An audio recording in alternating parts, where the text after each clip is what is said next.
It's been a while since we last looked at some obscure Zelda facts and trivia, so let's jump back into Zelda Secrets, the mini-series on the channel where we take a look at some lesser known Easter eggs, glitches, references, and whatever else across the Legend of Zelda series. So subscribe if you haven't already for more Zelda content, and let's get into it.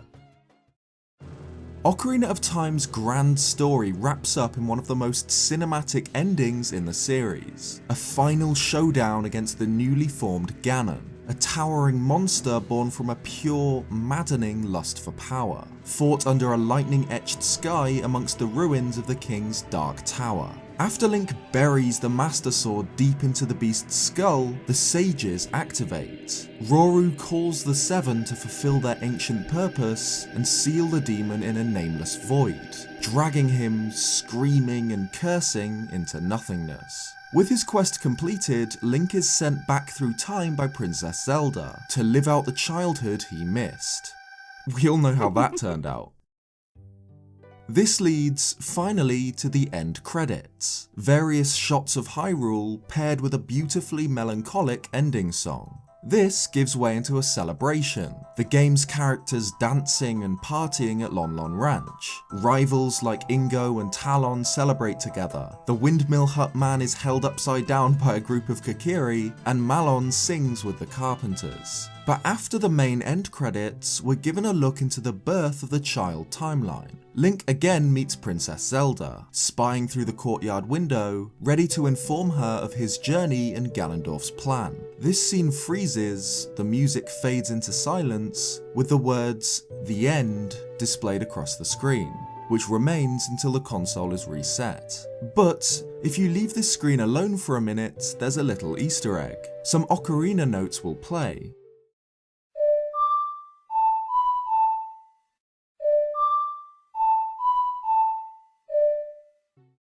The very same ones that you left with Pierre, the scarecrow found at Lake Hylia during the child era. It's not the same as the Scarecrow's song, which is another tune that the player can compose to summon Pierre, but it's the notes you play to the Scarecrow when he asks you to play the Ocarina. This means you can leave any song you want with Pierre and hear it at the very end of Ocarina of Time. Say, the Song of Healing, for example.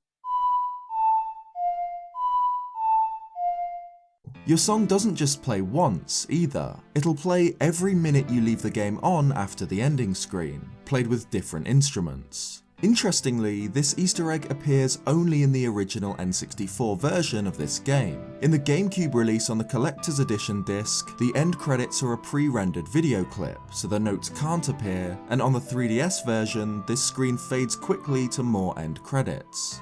I've got something of a soft spot for Easter eggs that play when you leave a screen for a while, like Totaka's song in various different titles, or the weird, distorted voices on Timesplitters 2's Game Over screen. And playing a song which the player themselves composed at the very end of Ocarina of Time helps connect the player one last time to the story they've just seen conclude. This was their own personal adventure.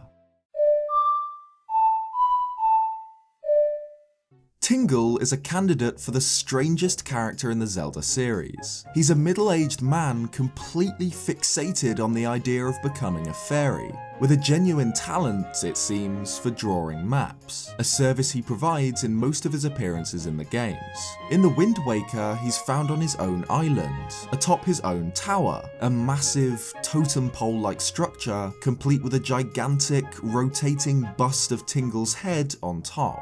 Interestingly, this Tingle's head's eyes aren't eyes at all, but windows, suggesting there's an interior to the tower. And this is supported by the figurine for Knuckle, who apparently carved the tower himself, finishing when he was just 10 years old, including his own studio found in the head. This would just be a neat bit of trivia, except there are files for this room found within the game.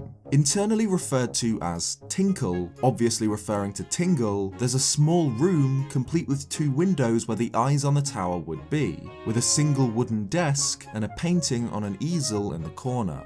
For whatever reason, the majority of surfaces in this room have the same horrifying texture. The painting from the easel, which shows a green character, possibly Tingle or Azora, accompanied by what could be a fairy. It's definitely one of the strangest unused assets in the game's files, but it's likely that this room was intended to be Knuckles' studio, found in the head of Tingle Tower.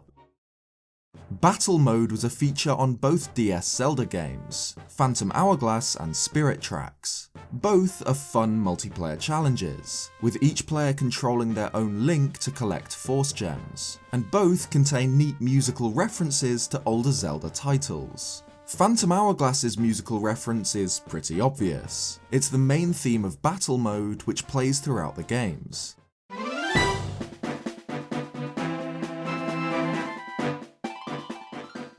It's the Hyrule Field theme from Ocarina of Time, which transitions later into the main Zelda theme.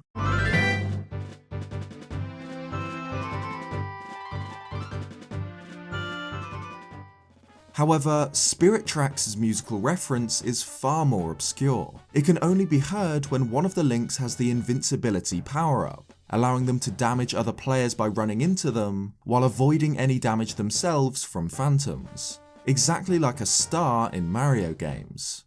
And just like the star, this power-up has a catchy theme.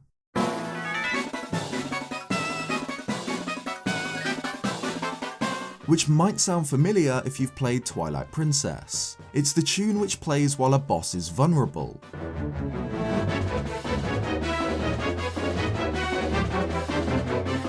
Which fits for an invincibility power-up theme. In both games, it's music for when Link is at his most powerful. A Link to the Past's Swamp Palace, home of the jellyfish Argus, can only be completed after Link drains the swamp water surrounding its entrance. This is done by switching to the Light World and entering the Swamp Ruins, where Link can find a switch to unlock a water gate, draining the surrounding lake into an underground river. This action also has effect on the Dark World, draining its counterpart lake into the Swamp Palace, allowing Link to progress through the first room. However, draining the Light World's lake has a consequence. Fish are found thrashing on the ground. Link can pick these fish up and throw them into the water, resulting in them thanking him, paying him rupees, and asking him to keep it quiet for some reason. But Link doesn't have to put the fish back in the water. He can instead tediously carry the poor creature all the way to Kakariko Village, where there's an interested party, the Street Merchant, found on a carpet near the centre of the village. The merchant's only real purpose in the game is to sell Link an empty bottle, or to buy golden bees for 100 rupees. But if offered one of these fish, he'll explain how he thinks that eating fish will make him smart, and that he'll trade for it. The fish vanishes, and a total of 21 rupees, 8 bombs, 10 arrows and a jar of magic is tossed your way by the merchant. So the moral of this story apparently is, don't help people. I love the Minish Cap. It's by far my favourite 2D Zelda, partially because, to me, its world feels more real than any other top-down Hyrule. The way the game nudges you to interact with nearly every single character through Kinstone Fusion is great, highlighting some of the game's more obscure characters, like Percy and the Monster Lady. Percy is Hyrule's poet laureate, and can be found in a hollowed out bush in the Trilby Highlands. He can't get into his house because a fallen tree has blocked the path to it. Fusing kinstones with the poet will remove the logs, allowing Percy and Link to reach the house. However, there's another problem. Another individual has taken up residence in Percy's house while he was gone. A mysterious old woman hunched over in the darkness. When spoken to, the lady only replies with, "A dark room settles my soul," I say. "Do not turn on the lights," I say. If Link returns after he's obtained the flame lantern, he can light the 2 torches found in Percy's house. This causes the woman to burst in a puff of smoke, revealing her true identity, a moblin. The moblin pleads for Link to not tell anyone and pays him 50 rupees. When Link next enters the house, Percy has finally moved back home, rewarding the player with mysterious shells. I love this tiny side quest. The only real reward for completing it is a small amount of money and some mysterious shells, but it's a great, weird little story. The sort of thing that you could imagine happens a lot in the magical land of Hyrule. But not only is it a fun little story, the secret moblin is a direct reference to the very first Zelda game, and the origin of the famous phrase, "It's a secret to everybody." In various caves throughout Hyrule, a moblin can be found, standing between two torches. The moblin gifts Link rupees, then, cryptically, asks for Link to keep it a secret. Just like the moblin in the Minish Cap, stood between two torches, asking Link to keep it a secret and giving him rupees. Thanks for watching this video. If you liked it, leave a like or subscribe if you haven't already for more Zelda content. Cheers guys, and I'll see you next time.